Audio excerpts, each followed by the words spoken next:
Movie buff specialist Phil and John are back, and we are at episode number 90. You want to talk about a monumental episode? Name another podcast that has done 90 episodes on the same topic. Not many. Here we are. We're back. I don't think any of you thought we were going to get here. John, I didn't think we were going to get here. And yet here we are. Actually, the 95th video that we've made together. So we're only 5 videos away from 100. And the reason why this is the 95th video we've made together, even though we're only at number 90, is because we also do year in reviews and we do our Oscar predictions.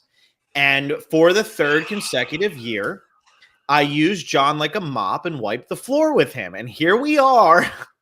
John, when are you going to beat me? And when are you going to stop watching all the movies and just be uneducated like I am so that you don't have any skin in the game? It's great to not care what wins. Probably never, but I probably should stop paying attention to the shorts. The shorts kill me every single year. And the shorts, I literally just go based on odds and who I've heard of. And that's how I picked them. And I went 2 for 2. I hit every short. I hit documentary, I hit animated, and I hit feature. The things I sucked on were best picture, best actress, best screenplay in both categories. Like I got 7 wrong, and those were 4 of them. So be like me. Don't watch the shorts. Just follow the odds. Yeah, I mean, I felt confident while I was watching some of these things because, the first one started rattling off, and it's like, okay, my faith in All Quiet on the Western Front is kind of paying off here. Mm-hmm. And then everything went to hell. I couldn't recover after a little while. No, and I will say this, though. As much as, we talk about movies all the time, we have a decent following. I think we have quite a few movie lovers who watch us and listen and tune in each week, and that's always fun.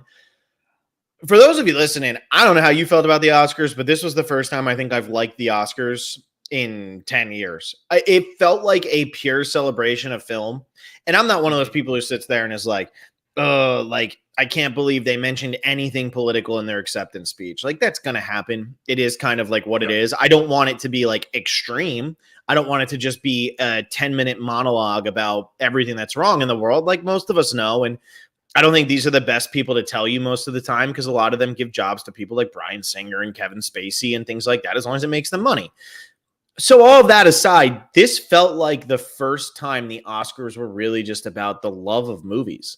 And maybe it was the bunch of movies that was up where there were a couple sequels, and we also had Everything Everywhere All at Once, which is unbelievably popular. And then we had some indies, and Brendan Fraser, being as big of an actor as he was back in the late 90s, being front and center. Maybe that helped. Colin Farrell, who is a star, being front and center might have helped. Jamie Lee Curtis. I mean, a lot of this could have helped it, but it just felt natural. It just felt like they were going back to, how do we make the people who actually care about the Oscars happy?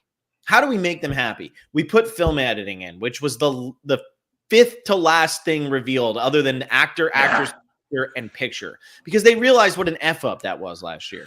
And the speeches were good, and the winning was fun, and I really just enjoyed it, and it was emotional. I mean, you felt for when they got up and sang that kid happy birthday. I mean, there was dust everywhere, and it got in my eyes, and my eyes were watering, and I don't know what was happening, but it was just a good show. And after last year, where we had to watch Will Smith smack a man in the face because he was defending his wife's honor, give me a freaking break.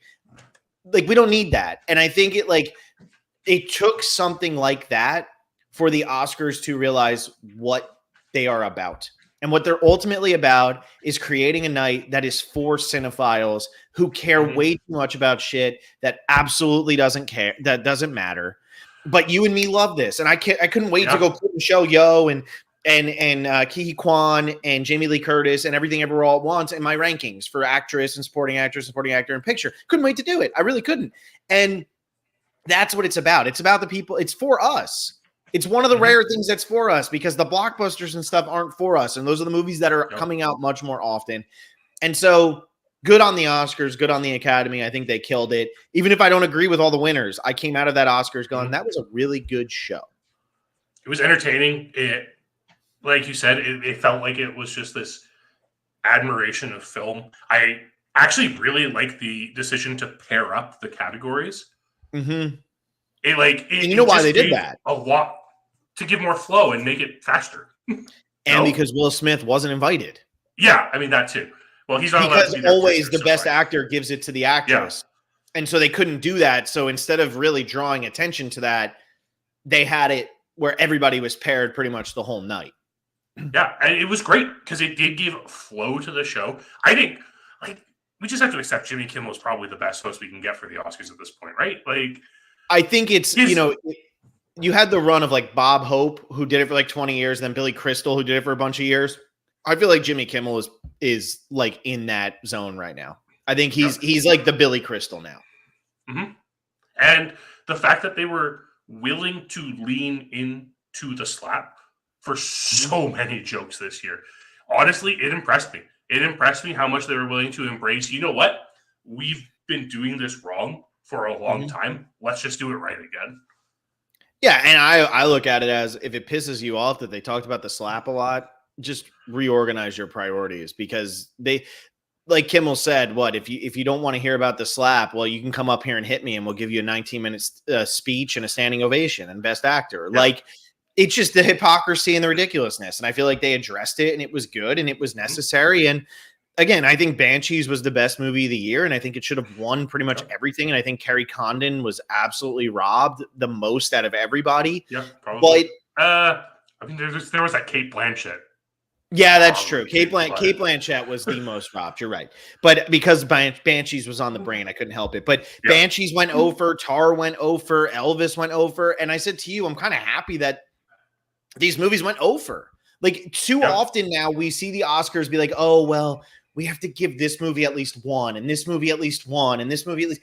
If it's the best at it, just give it the award. Who cares what the history is behind it or anything like that? If you want to give Everything Everywhere All at Once 7 Academy Awards, then give it 7 Academy Awards. Like, do it. I'm about that, because you know what? If you think it's the best movie that year, give it as many awards as you want. We should have more Return of the Kings and more Titanics and more Gigi's and more Ben-Hurs than we do. And if they're wrong in the long run, so what? But I feel like they try to cover their bases and make everybody happy. Movies should win nothing, because Shawshank Redemption won nothing. And it's one of the most universally acclaimed movies of all time. That's okay, because the Oscars get it wrong a lot. And I feel like in the recent years, they've been so scared to get it wrong that they just give stuff out kind of haphazardly, and then they get everything wrong. Everything Everywhere All at Once is a very entertaining movie. Personally, I compare it to a Titanic and a Forrest Gump. And I know that might seem insulting to a lot of people, but I actually I love Forrest Gump and I enjoy Titanic. But I think it's a movie of the time that is very popular, that as we move away from it, we're probably going to look back on it and say, there were better movies that year that probably should have won. But we're not going to sit there and say, this is one of the worst Best Picture winners ever. I think I put it smack in the middle. John, I texted you what number I had it at. Do you remember what I put? Like 43 or 44, somewhere in that range. Yeah, let me see if I can find it. Because I added it, and I still haven't seen 5 Best Picture winners, which is pretty good. I had it at 46. So I had it at 46. But that's because the first 44 Best Picture winners that I have on here, I have given 4 stars. Like, I generally really, really love the Best Picture winners. It was my second highest ranked 3.5 star Best Picture winner. So it did good. And it's a million times better than Coda, and it's a million times better than Nomadland. And overall, A+ to the Oscars. It felt like the Oscars of my childhood, where you just sat down and you watched it and you looked forward to it and you couldn't wait to watch it. Yeah. It was fun. It was fun watching it with people. I felt like everyone kind of just enjoyed it this year, which is, it's been a while. It's been a while. It has. But it's also been a while since we've talked about our top 100. And it's been a while into this podcast now, maybe the longest intro we've ever done, where we haven't mentioned the movies. We're talking Boogie Nights and The Road tonight. So Paul Thomas Anderson's 1997 porn industry deep dive, if you will. And John Hillcoat's miserable mother effing movie, The Road, from 2009. The bleakest thing I've ever seen in my life. I remember watching this when I was 17 years old in high school. And I watched it with my dad. And after it ended, I was like, wow, that was awesome. And my dad was like, that's the most depressing movie I've ever seen. I'd never watch that again. And I was like, what do you mean? That was great. Look, it ends on a hopeful note. And then I watched it this time and I was like, thanks, John. Thanks a lot for bringing me back through this, John. How in the world is this number? How do you say I can't wait to sit down and watch The Road? I love this movie. Maybe I just like being sad. I don't know. Maybe I just like absolutely. I like being sad, John. I love being sad. I know. But my God. Maybe I'm just like a nihilist at heart or something. But there is something about this movie. I remember when The Road first came out back in 2009. It got a very limited release. It didn't see a wide release. And I found out about it. I knew it was based on a book by Cormac McCarthy. I hadn't read the book at the time. But, I had seen No Country for Old Men. I'm like, okay, I like what this author can do with a story. Let's go see it. So I grabbed a friend. We went 60 kilometers into Vancouver so we could watch it. And I loved it. I fell in love with this movie immediately. I love everything about it. I love the bleak setting of it. I love the cinematography and the way that they just capture this dreadful apocalypse. That I love the mystery behind the apocalypse. I love the fact that we're never told what caused the apocalypse. Mm-hmm. It's pretty clear based on the narration that it's like a nuclear holocaust and this is a nuclear winter, but it's never fully straight out stated. Yeah, I love, but they hear it and they see it, and yeah. But at its core, this movie is just about a man and his son, and it is so beautiful. The performances by Viggo Mortensen and Cody Smith McPhee in this movie are stupendous. Not to mention all these ancillary characters we have here, like Robert Duvall and Guy Pearce's character, like all these small characters. Theron's performance in this spectacular. I lost you. I think I've lost you a little bit, and I don't know if others are losing you as well. So I'm just going to start talking and see if it's you. It's me. It's definitely me. It's definitely you. Yeah, now you even said that, and like your mouth is off from when you're talking. So here, I'm going to remove you, and then I'm going to put you back in. So here, I'm going to make you leave, and then you come back in, and let's see what happens. Wait, the row will be removed if you want to prevent this. Oh, I don't want to ban you. Okay. So anyway, I'm going to start talking too. So I really agree with John. The small performance in this movie are very good. Robert Duvall, Charlize Theron. He didn't mention Michael Kenneth Williams, who I thought gave a brilliant performance in this movie, even though he's barely in it. And his is probably the most humiliating part of it. But what this movie's just breaking it down to at its barest bones is that it's a survival movie, and very rarely do we see just a pure survival movie. And I don't know what's going on with my... Okay, anyway. So very rarely do we see just a pure survival movie. I was mentioning Michael Kenneth Williams, who you left out, because I thought Michael Kenneth Williams was phenomenal. And his part is the most heartbreaking part of the entire movie. But John Hillcoat was a really good director. And I say was, and John Hillcoat's not dead. And that is the craziest part, because I say was, but he's not dead, because he hasn't made anything in a very, very, very long time.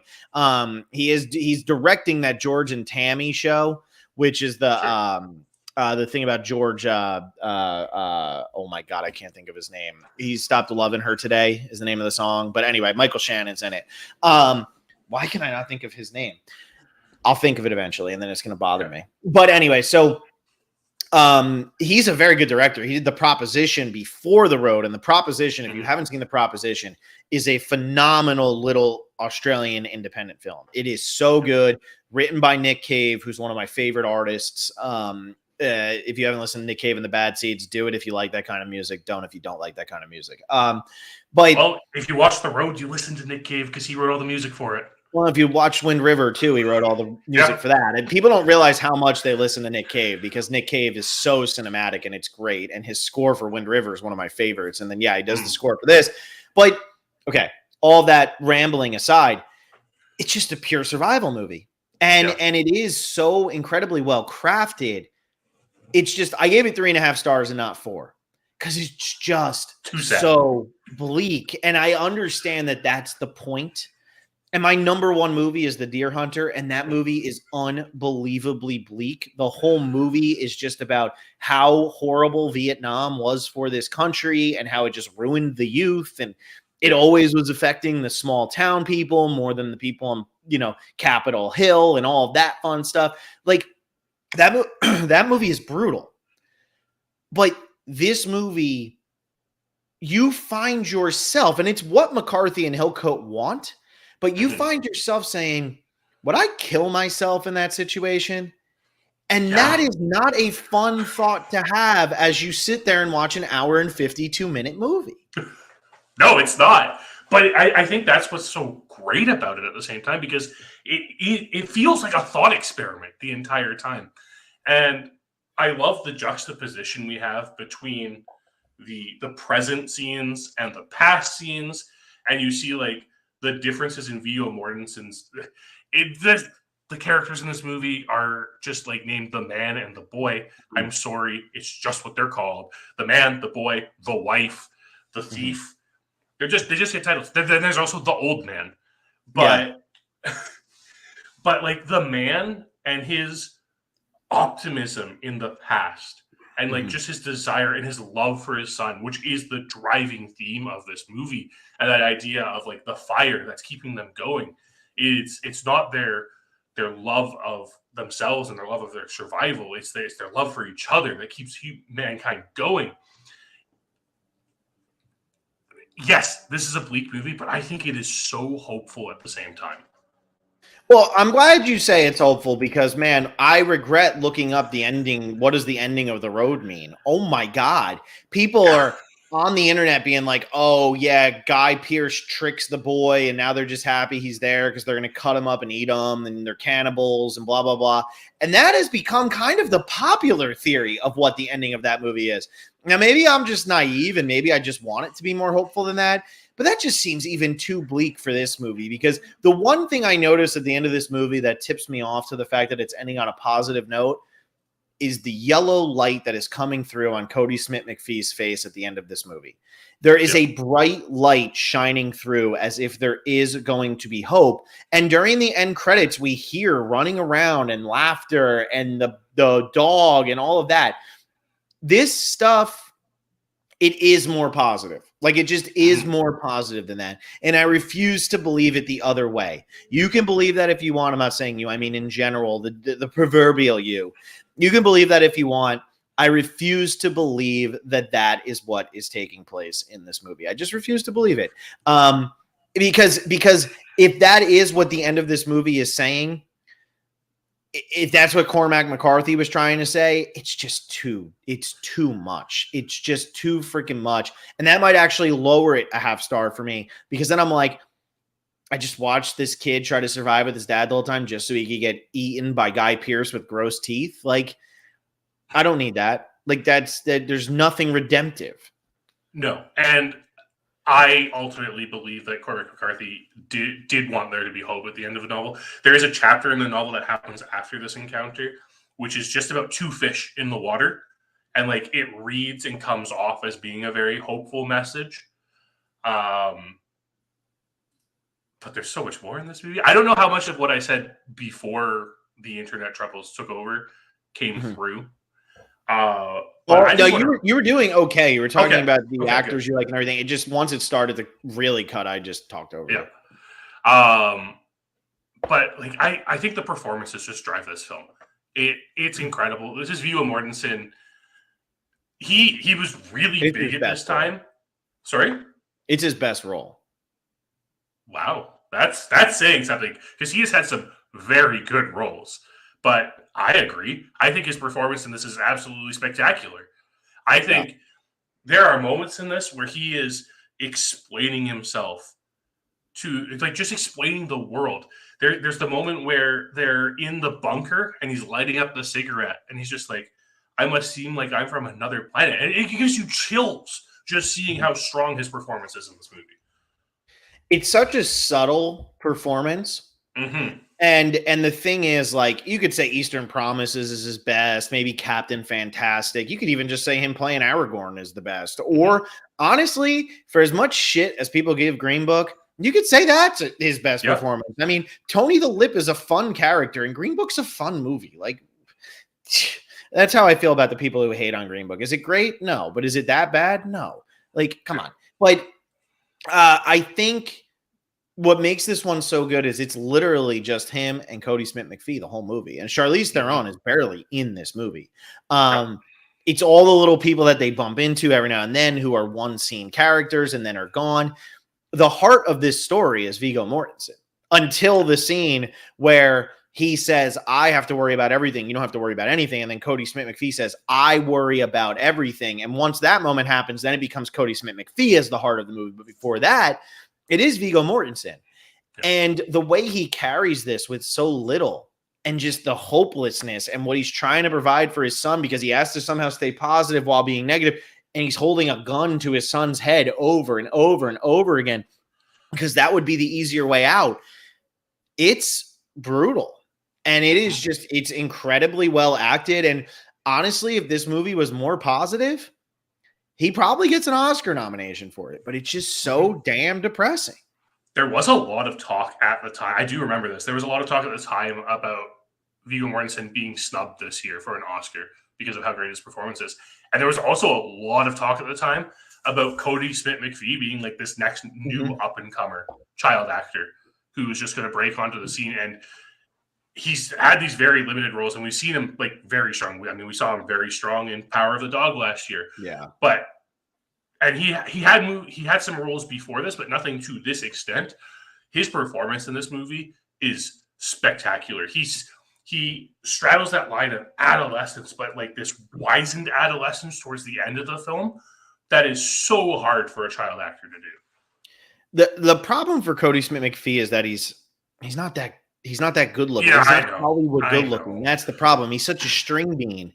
And it's fine because, I mean, I think in The Power of the Dog, he is a 10 out of 10. But even in Elvis, he's got that real small role in Elvis because he's going to be a bit player his whole life, right? Like he's going to be, and we'll talk about one of the great bit players of all time when we talk about Boogie Nights and Philip Baker Hall. But that's what Cody Smith-McPhee is going to be. He is phenomenal in this movie. I mean, to get that performance out of a child actor, you weren't getting those type of performances. I mean, 2 years prior to this, you had Saoirse Ronan in Atonement, which was unheard of.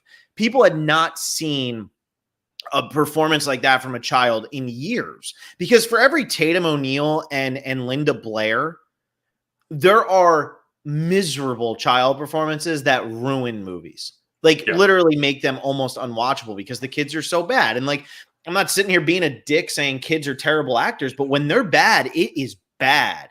Yeah. And you had Saoirse Ronan be phenomenal. And if Cody Smith-McPhee isn't believable in this movie, this is a 2-star movie. I mean, this is a dud. It doesn't work without his performance being this good. And how do you get that good of a performance from a kid who probably understands what a quarter of the gravity of what he's actually performing on screen? Yeah, it's impressive. It's impressive. You have to give a lot of credit to literally everyone involved. And I mean, he has a good mentor to be working with Viggo Mortensen, someone to work hard with. And when Viggo Mortensen's giving his best performance, like you're going to get a good performance from whoever's acting across from him probably. But it's so impressive because how old was Cody Smith-McPhee when this movie came out? I don't know. Let me see. Cody Smith-McPhee. I don't have his memorized because he looks like he's like 14. He's 26 now. He was 13 or 12 when they were filming. Yeah, like that's so impressive to have this. Yeah. And like it's these little moments too, because he's clearly playing a younger child than he actually is. But it's like it's that there's this childhood innocence captured in the boy. Like I think about like the Coke scene and just like how awkward it is for him to drink out of a can. And like it's those little details that really elevate this movie for me. Yeah. No, I totally agree. Yeah. I'm shocked that he was like 12. And then the next year, the reason I'm like stumbling is because the next year he was in Let Me In, which is the remake of Let the Right One In, which is another heavy movie. And he's in it with Chloe Grace Moretz. I'm looking him up right now. I didn't realize. So when he was 16, He was diagnosed with a degenerative form of arthritis, which causes vertebrae in the spine to fuse and can lead to chronic pain and loss of vision. Due to the condition, he is blind in his left eye. That just makes everything he does all the more impressive. And it's funny that in an era and in a world where it's always the talk about, oh, here's this person who did this and this person who overcame this and the first of this and the first of this, that we don't, when he was up for all those awards, we didn't hear about that. That was never part of the narrative. And I think that's just amazing that he didn't try to make that part of the narrative to try to win. Mm-hmm. That's depressing, though. I mean, that's sad that he has. Yeah, well, I mean, the dude started in the road. What can you expect? I know, right? Something bad had to happen to him. It's terrible. I know. It's crazy, though. I mean, wow. Yeah. Another thing I really enjoy about the film is the decision to grayscale everything in the present, except for that one waterfall scene where there's the rainbow, and the boy points it out. He's like, "Look, color." Yeah. Like, that's such an impactful scene. Like, it's these little moments in the road that really make it going. I'm really glad they cut out like the rotisserie baby from the book, because that's a disturbing scene in the book. But like, we still get these like terrifying cannibal scenes. There's a lot of terror in this film. Like, there are a lot of moments where you're like, how are they getting out of this one? Like, and it starts almost right away when the like the roving bandits come down the tunnel and the big truck and everything. And I think the real terror of that scene happens as like they're just sitting there waiting. And there's so much waiting in this movie. It's fantastic.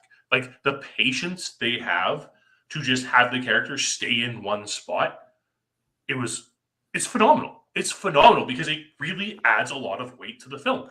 And then when they come out from this riverbank that they've been hiding in, they go back to the truck and they only see intestines. And you know, as the audience, that dude he just shot just got eaten. Yeah.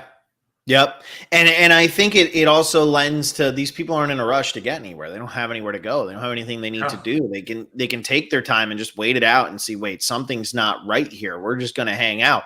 The cannibal scene, which isn't even really, I guess, called a cannibal scene, but the scene with the cellar door. Yeah. And they open that up and all the people are down there and they're emaciated and some of them are missing limbs and they're just desperate and begging, whatever. I mean, that part is all time disturbing. I mean, that is just an incredibly well made scene because the whole movie, you know, it's bad, but you don't know how bad it is. And then you see that and the rest of the movie, you're absolutely horrified of what's going to possibly happen to your characters throughout the rest. That part freaked me out. I mean, that is brutal. And I guess like in a lot of these movies, they're cannibals or they do this, but they don't really get into it or they do such like a corny characterization of it. This is not doing that. I mean, I even think like in The Last of Us, John, did you watch the finale? I haven't watched the finale. Yeah, I don't spoil that, but I watched episode 8. Played the video game, so it's fine. Yeah, that's true. I did play the video game, so I know what's going to happen. But anyway, but for spoilers for anybody with that, I think about the cannibals in that. And they're eating it out of like the bowl, and it's so cinematic and it's so palatable. That pun, but it's so palatable to watch these cannibals eat what they enjoy. But there's nothing palatable about it in this movie. The scene where they're running through the woods chasing after the two women, you don't know if they're mother and daughter, sisters, whatever, it doesn't matter. That scene is horrifying because those people are about to get caught and be eaten, potentially partially alive. It's brutal. And this movie is unflinching. And I know I've never read the book, but I know from what I've heard of the book is unflinching. Yeah. And it's supposed to make you as uncomfortable as humanly possible. And it does that. But again, I just go back to like, at what point, and I know this is your number 11, so you have an answer to this, but at what point is it like, oh my God, that's so brutal, I just can't do it anymore? Because for me, this movie, more than most, toes that line of, okay, I'm going to get through this. And it reminds me of, I don't know if you've ever seen it, but Leaving Las Vegas. Leaving Las Vegas is the movie Nicolas Cage won Best Actor for the Oscar. Yeah. He is so good in that movie, and Elizabeth Shue is very good. I've watched that movie once and I can't watch it again. And I can watch Requiem for a Dream as many times as you ask me to. But while you're watching Leaving Las Vegas, you feel like you're drowning alongside of him. And you start to say to yourself, do I actually even enjoy watching this? But I can't deny the art of this movie. Mm-hmm. And that's how I feel with The Road. I can't deny the art. I mean, it's brilliant. It's incredibly well made. But God, how much enjoyment did I get out of it? Not as much as you, Jonathan. No, and my name's not Jonathan, but it's fine. But I have to call you by your not proper name when you make me watch something like this. No, I get it, because like this isn't a movie for anyone, and like that's really what I really love about our top 100s is we're getting to the cream of the crop for us, and like these are movies that are not for everyone. Even Boogie Nights is a movie not for everyone. Yeah, and it's totally different reasons why, but The Road it always spoke to me. And like, I'm a sucker for a father-son relationship. I don't know what, like, people can evaluate that however they want, whatever that says about me and my relationship with my father, whatever. But I am such a sucker for a father-son relationship. And the one in The Road is so pure. It is so pure, and it opens up. Like, we're introduced to this terrifying world. We get the opening monologue, and the first dialogue we get in the scene is, it's okay, it's another earthquake. Just another earthquake. It's fine. Like, which goes to really frame how terrifying this world is. Because if you could figure out whereabouts they were, and we can, because they end up just like in Texas, the central states do not get earthquakes that often. Well, that's the craziest part, right? Is when they're looking at the map, you get the earthquakes, you assume West Coast.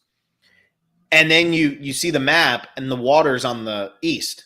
Yeah. And you're like, oh, so they're either on the Gulf, because it's very clearly an American. They were on the Gulf. It is Texas. It is discernibly Texas that they're in.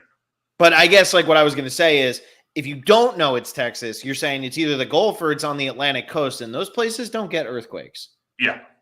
So it's those little things in this movie. Again, I keep talking about the little things. But that's such great world building to start. And then we get these flashbacks, and we see how much more excited Viggo Mortensen's character, like the man, is about the birth of the boy and just the boy in general, and how like the wife hates it. Like the wife. Oh, what is that line she says? My heart was ripped out of me the night he was born. Yeah. Oh God, that's a heavy line. That is devastating. And you just have the man who is so optimistic about it. And we get even further in the movie, the wife says, like, can you do it? Can you kill him? And we do get that answer later where the man's like, I can't do it. I can't kill him because he loves him so much. It is such a pure love. Because in these type of movies, in these apocalyptic movies, we usually see like the reluctant hero character towing along a child or something like that. Even in like The Last of Us, which we were just talking about, right? Reluctant hero takes the kid across the country. This isn't that. This is someone who is working for the survival of their child because they love them unconditionally. There is nothing they won't do for this boy. And I think that's what's so great about this movie and why this movie is so much fun to watch is because, or not so much fun to watch, but you know what I mean? It's because there is no ulterior motive. There's no, oh, we need to save this girl because she could be the cure. There's no, I think even Children of Men, that movie, the whole premise is she's pregnant, so we need to protect her. And this movie clearly draws a lot of inspiration from Children of Men, which is fine. Go ahead, learn from the greats, which is Alfonso Cuarón. So, but I think that those like that type of decision making is what sets this apart from other apocalypse movies. Because even in Mad Max, it's very much like, well, we want to get the water and free the women and do.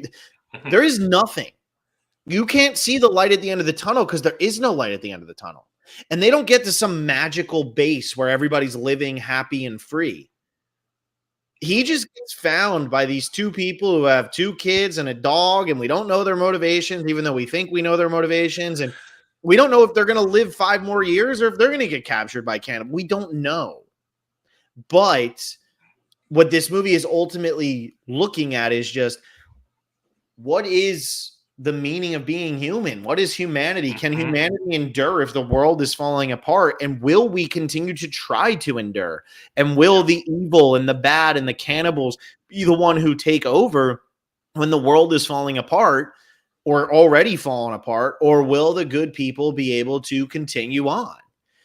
And at the end of the movie, it does give us the inclination that good can conquer even in these hopeless type situations. But we don't need a hero's journey to explain that. We don't need some crazy arc. We don't need people to save the day. We need to go down the way it went down. Yeah, we just need the little interaction, that a man showing his son how to survive. Like, that's all it takes. And there's so much care and love in it. I want to make an observation that I don't know if you saw or not, but it's going to make you more depressed. I'm sorry. Thank you. Thank you, John. Do you remember, please do. Do you remember when they're in the bunker and they leave the bunker? Yeah. And you remember why they leave the bunker? Because of the dog. Yeah. You realize that's Guy Pearce's dog at the end. Yeah, no, I know. I believe, right? It's so depressing. It's so depressing because, like, they have this perfect place. They find a place they can get. And everything about this bunker is amazing. The discovery of it, the scenes in the house, the scene where Viggo Mortensen uncovers the piano. Oh, yeah. It's one of the best acted scenes ever, in my opinion. Like, for a non-dialogue scene, and just like a man heaving with all this weight of the memory that we have seen previously in this movie, absolutely devastating performance there. But this bastion of hope they find in this bunker, just, it's not enough in this world. And they're going to the coast because they think it's supposed to, like, they're hoping. They have hope. The man hopes the coast will be the answer. And you get there and it's absolutely desolate. Yeah. Well, and for me, what gets me is, like, that bunker. Is that even worth it? Like, it's great they have all the food and everything like that, but is that worth how you live your life? No sunlight, nothing. You're just staying in that bunker. That small claustrophobic bunker. You're essentially, and you're going to run out of food eventually. Yeah. And there's nothing else down. Like, it's great in that moment, but is that really how you want to live your life? Like a mole person. And it's even the happy moments aren't very happy in the road. Yeah. And there are many happy photos, but there are a couple. I love this scene with Robert Duvall's character, with the old man, because these are the little scenes that show the boy and his innate optimism. And I think that's really one of the most important things about this story, is the innocence of the boy, because it goes to show that even in this apocalyptic world, humankind can thrive and survive and not have to resort to cannibalism and stuff, because the boy doesn't want to do that. He innately doesn't want to do that. He is innately wanting to help people. He's innately looking to, this old man looks hungry. Can we feed him? Yeah. And the man is so opposed to it because he's so heightened and scared of what could happen that he doesn't see that, yes, we can just be decently human. He preaches about being the good guys the entire time, when really the real good guy of this movie is the boy. Yeah. No, and the boy, because he has taught the boy how to be good in a world where most aren't good. And that was the goal, and that's what gives you the hope, right? Like, that's what gives you the hope as you end this movie. But we've almost hit a half hour. We've pretty much hit a half hour in this movie. You have anything else you want to end with before we move on? I mean, did you want to talk about Michael Kenneth Williams' performance? I did while you were not here. Oh, okay, good. Yeah. But yeah, I mean, that scene's also devastating, because when they go back, there's like a 99% chance he killed himself right then. Yeah. Yep. So yeah, depressing. It really doesn't give you much reason to be optimistic, huh? And especially not when Viggo Mortensen dies afterwards, because then it all seems like for naught, right? Everything seems for naught at that point. But the boy searching for goodness, and you can see it in Guy Pearce's performance in that last scene when the boy says, "Are you one of the good guys?" And he's like, "Yeah, I'm one of the good guys." You can tell from the performance he's being honest there. This is a hopeful movie. This is a hopeful movie that all it takes is one little spark of that genuine innocence to keep mankind going. Yep, absolutely.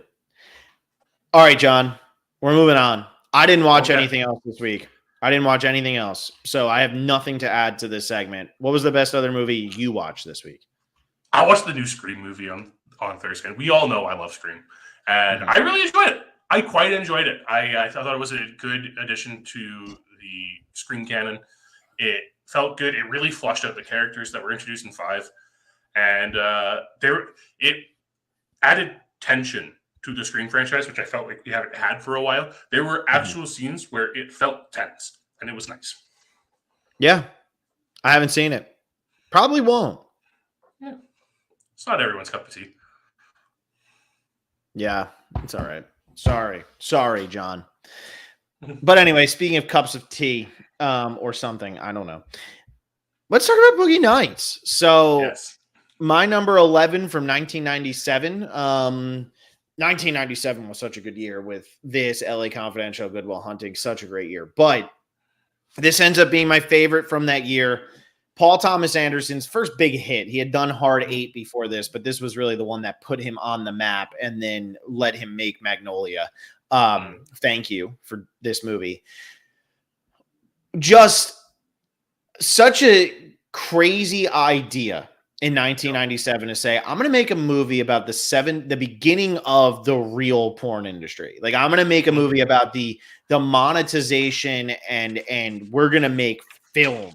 Like the AV, I love when they do that one scene of the second annual AVN Awards.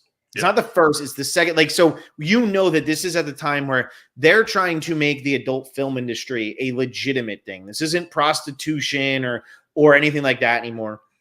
And PTA does it through the eyes of a man with a really big wiener. And that is what this movie is about, right? And I say wiener because it's the most childish word you can use to describe it. But this whole movie is just about Dirk Diggler and his God-given gift. And this naivete that he goes through the early days of the porn industry with. And the people he's around and all of that. And he humanizes everyone in this movie. Every Amber Waves and Jack Horner, filmmaker. Like, that's one of my favorite Jack Horner, filmmaker, one of my favorites. The Colonel, Little Bill, John C. Reilly, who I just want to call Reed Rothschild, Roller Girl. Everybody is so humanized. And it's like they're in a cult, but they're in a harmless cult. They're in a cult where, like, the worst thing that can happen to them is what happens to Buck, which is Buck can't get a job, or Amber Waves doesn't see her kid, which is really what cults do. But cults also literally, like, force people to go do really bad things to others most of the time. That's not the case in this. And it's such an interesting, fascinating look. And it's just one of the most entertaining movies ever made in the history of film. It's 2.5 hours. It feels like it's an hour and 5 minutes long. It absolutely flies by. Every character is interesting. Every scene is captivating. It's so funny. Even the depressing stuff is still so captivating. You can't stop watching. It's entertaining. You want to see where it's going to go. And it just starts to spiral and spiral and spiral. And it eventually ends with what I truly believe is the greatest scene in film history. I don't care what anybody says. I'm not talking, it's not the ending. The Alfred Molina house. Yeah. That is the best scene ever filmed. And I understand things had to come before it. We just talked about the shower scene 2 weeks ago and all of that, and the Godfather opening scene. And we'll talk about the Deer Hunter Russian roulette scene, which is probably my number 2. But this scene is so basic. There's really nothing. It's a drug deal. That's all it is. Yeah. and the tension is so insane, and it's funny, and Alfred Molina is incredible in it, and the drugs and the gun, and you know that Thomas Jane does not have their best interest in mind. To have that scene in this movie about the porn industry, where at the beginning you're laughing your ass off because of how ridiculous most of the stuff that's going on is. Ricky Jay peeking out from behind the camera just to get a better look to make sure it's real, and then putting his head right back behind the camera. Brilliant. To have that scene at the end of it and that be the breaking point, long way down, one more thing.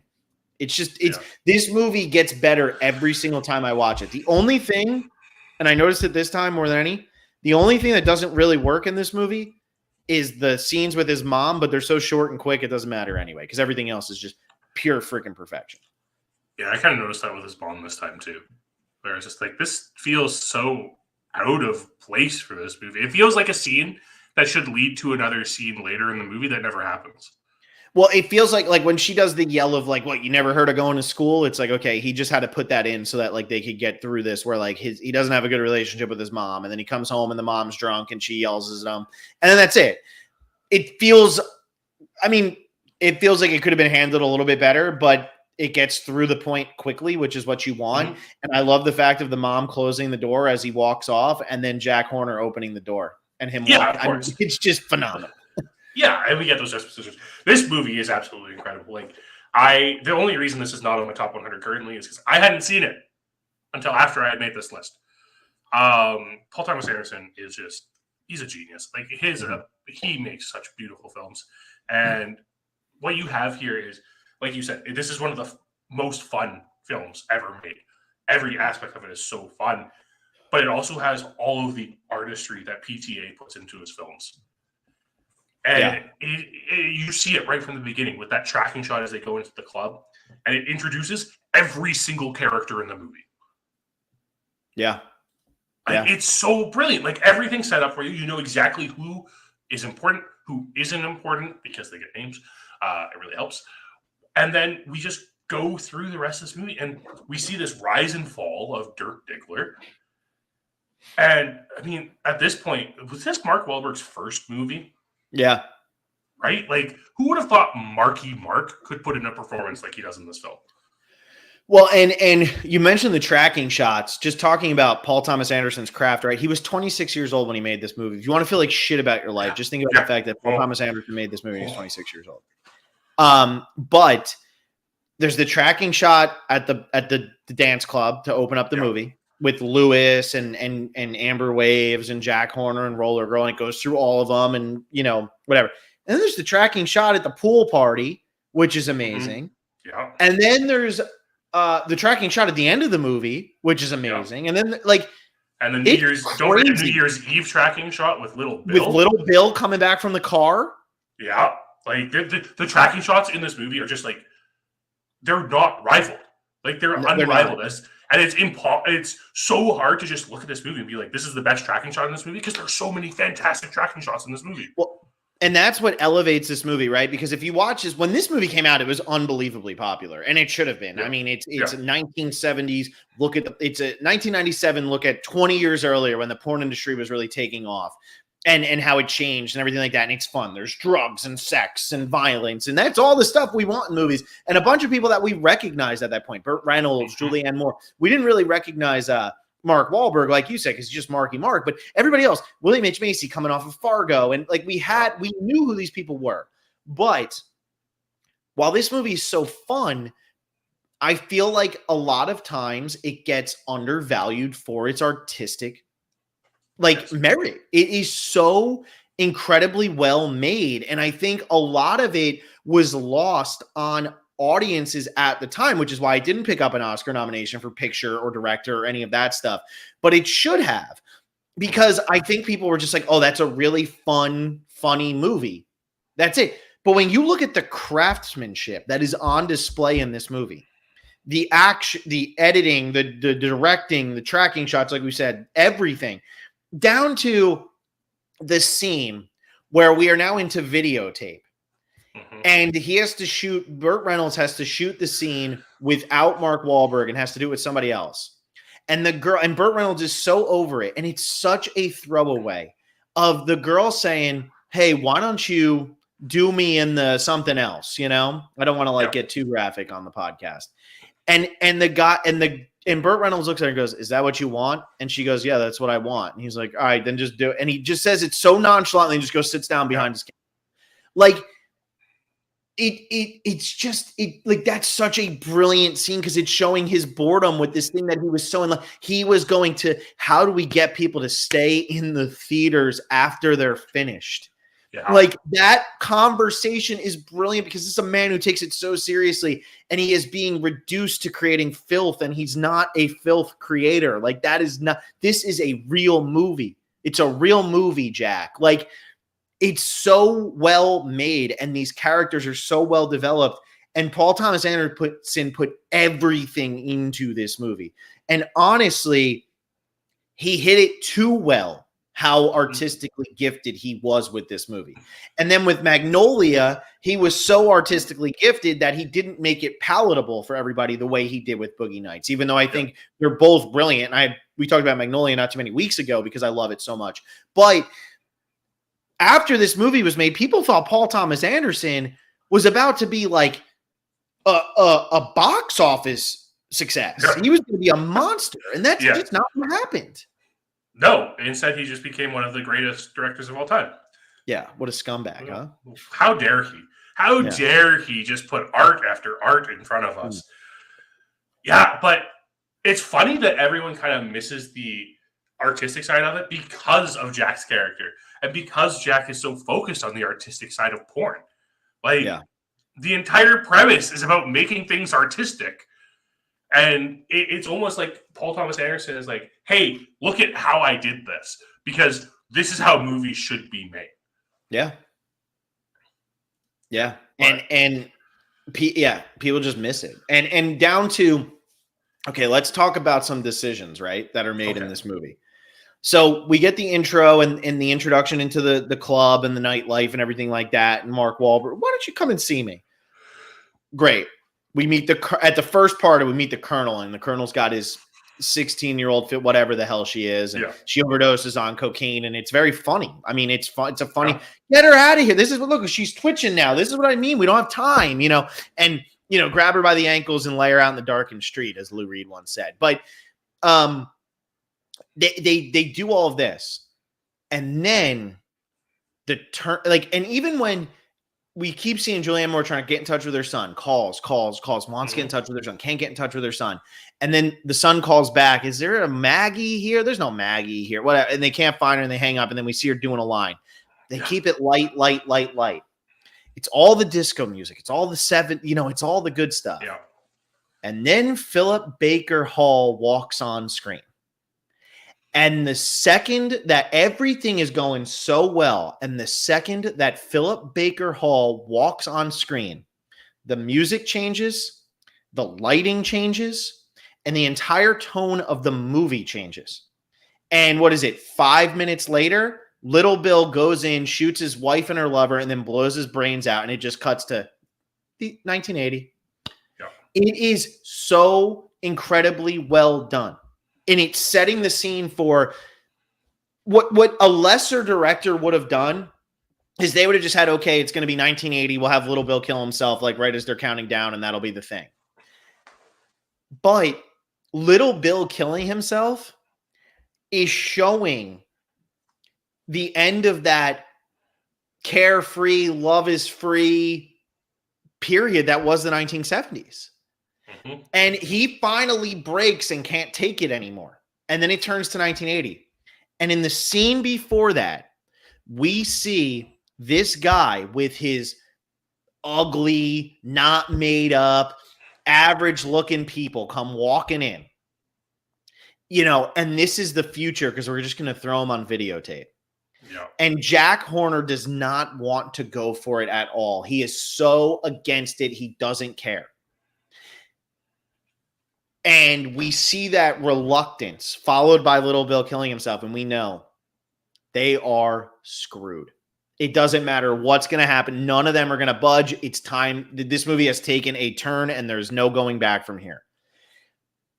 It's just like those timing decisions are just so phenomenal. And then to turn around and say, this isn't a tragedy. We're going to have the scene with Alfred Molina where everything falls apart and it's pure chaos. But we're going to have Dirk Diggler get away and finally go and ask for help. And because it is a cult, ultimately, he is welcomed with open arms right back into it. And it ends on a very positive note. Buck's got his business. Dirk Diggler's got his career back. Jack has his whatever, he's got his empire now. Amber Waves has her family. Like, even though she doesn't have a real family, she has this family. Like, everybody ends on a positive note with the exception of Little Bill. And Little Bill was like the sacrifice they needed. But and the Colonel. The Colonel's a piece of shit. And I think the Colonel is such an important character. And I actually read about Robert Ridgely. Robert Ridgely died before this movie came out. Oh, really? As sad as that is. That's the guy who plays the Colonel. Oh, wow. He died before the movie came out. He died of cancer. So he had cancer during the filming of this movie. Wow. What is so important about the Colonel character is the porn industry is always taking heat, and a lot of times rightfully so, right? Because of like just what it is. I mean, it is an industry of people having sex with each other for money. Like that is like at its bare bones, that's what it is, and whatever. But having the Colonel character allows Paul Thomas Anderson to show the difference between the people who are in this thing and they're doing it and they're just doing it and they're having a good time and whatever, and the people who are doing this and are pure evil. Yeah. And the part where Jack doesn't say he's his friend and just hangs up the phone and walks away, and we think that's the last time we're going to see the Colonel, it shows that there's a different standard that Jack Horner lives up to. One that Philip Baker Hall doesn't live up to, and one that the Colonel doesn't live up to. And because of that, it creates a hero out of this guy. You buy into what this guy is selling because he is a good guy. And he knows when to separate himself from the evil. And to show that clip at the end of him getting the shit kicked out of him is so necessary. Because you forgot the Colonel existed, and while everybody else is having a good time, it needs to show you. But there are these bad people who you can't forget about. And I just got something in my eye somehow. Who you can't forget about. And we want to draw attention to that as well, to separate them from the people who ultimately are harmless, or whatever you want to call it. Yeah, it's just brilliant character development throughout the entire movie. And some of the best character development is just the relationships in this movie are incredible. And I just think of like the first time Dirk and I guess he's Eddie at that time and Reed meet. And it's just like this, oh man, it's just like this like the amount of machismo that they're exuding there, like always trying to one up each other. It's like, how much do you bench press? Let's say it at the same time. You didn't say anything, neither did you. Like, it's so, like, they just bro out so hard. But in that, like, 3-minute exchange, all of a sudden, these two are best friends for life. Yeah. Yeah. And then, like, the relationship with Dirk and Amber, and, like, Amber just wanting to protect someone and have someone to nurture because she's lost her child and everything like that. And then when that falls apart, we have Roller Girl coming into that role instead. It's one of the most depressing parts of the movie, but it's also one of the funniest, is when Roller Girl and Amber are doing the lines of coke, and it's like, tell me you're my mother.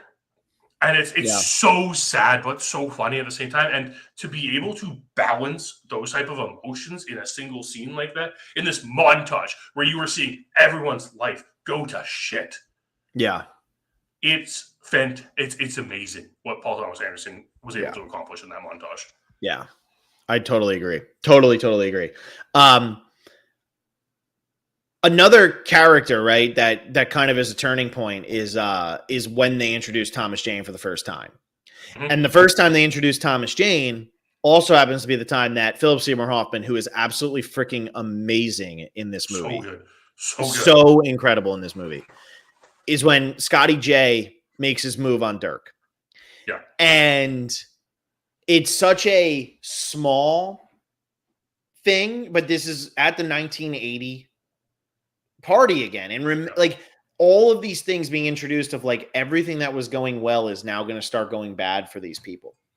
And that night is when Dirk Diggler does his first line of cocaine. I mean, now, mind you, we're past the hour and a half mark in this movie when all of this starts happening. Like, we are well past the midway point. And like, to introduce this and have all that go. And Philip Seymour Hoffman sitting in the car just going, "You're such an idiot. I'm such an idiot. I'm such an," and he just keeps saying it. And Anderson doesn't move away.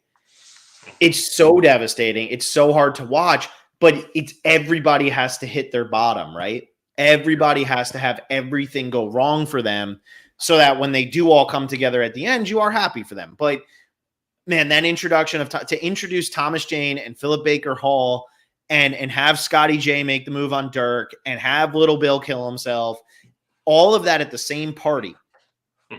It's great. And another scene, and then we are going to talk a little bit more about the Alfred Molina scene before I let you go. Okay. But another scene I do want to mention is the scene in the diner. I love that scene. When Buck walks in to buy the donuts, and Jesse St. James is in the car. Yeah. And which is Melora Waters, which always blows my mind that that's the same Melora Waters who is whatever her name is in Magnolia. But he goes in, and that whole shootout happens after he wasn't able to get the loan from the bank, and he can't do this. And Buck is the guy you feel bad for the entire time because he's so pathetic. He doesn't know who he wants to be. He doesn't know where he's going. He's got nothing going for him. It's so devastating. Yeah. And when that whole shootout happens, and he's covered in blood, and he's looking at the money, and he's looking at the money, and he's looking at the money, and he's looking at the money, and he just takes the money and walks out. That scene did not need to be in that movie. It didn't need to. But it's so great. And again, just getting into the characterization of every character makes that scene so worthwhile. In any other movie, they wouldn't have built up Buck and Jesse enough to make that scene worthwhile. But they do in this movie. And that's why you can't have this movie without it. And it's such a great scene. And it's the beginning, because everything is going wrong at that point. Dirk's gotten the shit kicked out of him. Roller Girl and Jack just tried to do the back of the limo thing. Now they're beating the crap out of that guy. All this stuff is going wrong. And the guy who everything's been going wrong to the entire movie, it goes right for him. And you think he's going to get killed, and he doesn't. Yeah. So good. So yeah, good. I mean, that's the real interesting thing is like Buck, like you said, Buck is the most sympathetic character in this entire movie because everything goes wrong for him. And he seems like such a joke character at first because he's like, he's Don Cheadle, like dressing up like a cowboy, putting on like bluegrass music to show how, the stereo works and the bass on the stereos, and everyone's kind of laughing at him.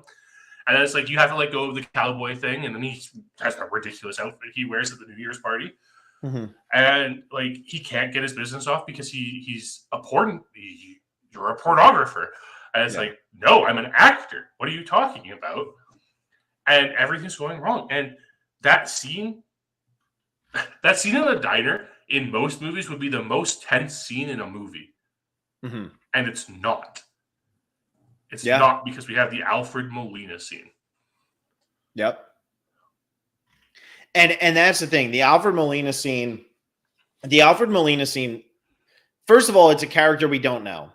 We know that Dirk and Reed are so like desperate at this point. They need the drug, they need the money, this, that. We know that it's a character, the character who's bringing them into this and telling them they have this great deal, we know is not a character with their best interest in mind in any way, shape, or form. So all of that going on, they get to this place. There's a guy with a gun. There's Alfred Molina smoking crack, meth, whatever the hell he's smoking. I think it's crack. And then you have the Asian kid throwing firecrackers. And then you have Sister Christian playing, and it sounds so, it's like, what? There is nothing to latch onto in that scene to make you comfortable. Everything is offbeat. Every time you go to take a breath, a firecracker goes off, or he smokes more, or Thomas Jane does something that makes you a little bit more uncomfortable, and they're trying to get out of there, and they just want to leave as fast as possible because now you know that guy has a gun, and the music, oh yeah, I wish we could change. No, you guys just got here. Why don't we hang out? You know things are going to go wrong. And the intensity just keeps ramping up, and those firecrackers and the firecrackers and the firecrackers and Alfred Molina dancing to the music, and he's so happy he made an 8-track of his favorite songs. So he doesn't have to listen to all the shit songs, and then it changes over, and it's what do you call it? Jesse's Girl. Oh my God. And Jesse's Girl is the soundtrack for the rest of that scene. And when Thomas Jane starts going, I want to know what's in the safe, in the briefcase, under the whatever it is, and you just know they're now at the point of no return. And are Dirk and Reed going to get out of this? Because we don't care about Thomas Jane. Yeah. It's just, you think about, how did we get to this point, right? How did everything unfold to get us to this situation? And the whole movie somehow gets there, even though it doesn't feel like it ever should. But it is so incredibly well done. Alfred Molina is brilliant. It's the best one-scene performance in a movie ever. Yeah. It's second to none, and every time I'm so anxious throughout. And the brilliance of it is PTA works in every aspect of how you're supposed to be feeling into the dialogue. With Sister Christian and Alfred Molina talks about the buildup. That entire scene is about the buildup. Yeah. That entire scene is about the buildup. And then you finally think you get to that tension releasing moment. You have Jesse's Girl playing, and we're just on Dirk Diggler's face. And he's just sitting there. And you're like, okay, did my movie freeze? What's going on? But, Reed's still moving a little bit and checking in with him. What are we doing? What are we doing? And then after what feels like an eternity, Dirk's finally yeah, we got to go. And then everything goes to, everything blows up at that point. There's a shootout and everything. It's all about the buildup. It is all about that buildup to that moment, because that tension release comes just a little bit too late. And then you're in this end, and you still get this relief of Dirk and Reed making it out. And then Dirk's just driving away, and he runs out of gas. And PTA has a thing for people running out of gas in the San Fernando Valley, I've realized. But where does he end up when he runs out of gas? At Jack's place. Yeah, exactly. And he's back. It's so well done. And it is you're okay, how is this going to get worse for Dirk Diggler? Because you think the climax is he's getting beat up by the guys who don't like him because they're calling him gay and all that. That's what you think it's going to be. No, that's not as bad as it gets. It has to get worse. It has to continue to get worse until there is a true break. And it's, how did you get your life to this point, and how are you going to prevent it from getting worse? And that's what it's all about. I mean, that really is. That's what it's all about. So, no, I love this movie. This movie will forever be in, one of my all-time favorites. I love it, love it, love it, love it. And it's very 90s, but it's so damn entertaining. Let's talk about an absolute perfect ending too. There is no other way this movie should end than on Dirk Diggler's penis. Well, and what movie is that riffing on? I don't know. Raging Bull. Oh, of course, yeah, right. It's Raging Bull. It's the same thing when Jake LaMotta is talking to himself in the mirror, and he does the punches, and then it cuts to black. Instead of the punches, it's just a gigantic penis. That's all it is. And it had to end that way. And it's a brilliant ending. It's so well done. And he just puts it back, zips up, and goes, "You're a star, baby. Bright, shining star." And it just cuts to Living Thing by ELO. It's just perfect. It's perfect. It's one of the best crafted movies of all time, because it could have fallen into just nonsensical schlock, and it never does. So anyway, that's all I got. You got anything else? No, that's all I've got too. Good, because it's 11:30 here on the East Coast, and I want to go to bed. But thank you all for listening. I hope you all enjoyed deeply. We are going into our top 10 next week. It's amazing to think about. I can't believe we're here. We're talking Mulholland Drive and Casablanca. So Mulholland Drive from 2001 is John's movie. Casablanca from 1942 is my movie. Don't let John try to tell you otherwise. He already put Casablanca in. he's never allowed to move it up. But yeah, that's what we're gonna be doing next week. So 2 very different movies again, just like tonight's movies were 2 very different movies. And it should be a good time. I'm really excited to talk about those 2, especially both of them, man. Mulholland Drive. Both of them? Yeah. Yeah, Mulholland Drive is a new school classic, and Casablanca is everything old Hollywood wishes all of their movies were. So it'll be fun to talk about. Thank you all for listening, and we'll see you next week.